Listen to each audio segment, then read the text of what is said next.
হামের প্রকোপ আরও বেড়ে গেলে মোবাইল হাসপাতাল সহ বিভিন্ন কার্যক্রম নেওয়া হবে জানিয়েছেন স্বাস্থ্যমন্ত্রী সরদার মোহাম্মদ সাখাওয়াত হোসেন।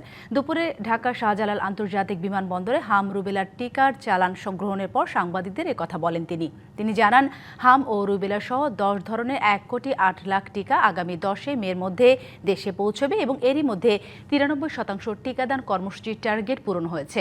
আগামী 4 দিনের মধ্যে শতভাগ টিকাদান কর্মসূচি অর্জন সম্ভব হবে। সরকার 83.6 মিলিয়ন মার্কিন ডলার ইউনিসেফকে দিয়েছে, যার মাধ্যমে 95 মিলিয়ন ডোজ 10 দিনে সংগ্রহ করা হচ্ছে। হামের প্রাদুর্ভাব নিয়ে তিনি বলেন, হামকে চ্যালেঞ্জ করার মতো কোনো অব্যবস্থাপনা নেই। টিকা দিলে কার্যকর হতে 3 মাস সময় লাগে, তাই এই সংক্রমণ রোধে সবার সতর্কতা জরুরি।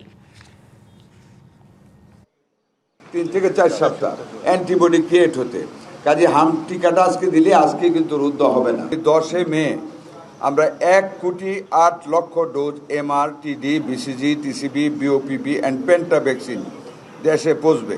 হামকে মোকাবেলা করার জন্য আমাদের পর্যাপ্ত স্ট্রাকচারাল ফ্যাসিলিটি রয়েছে, বেড রেডি করে রেখেছি।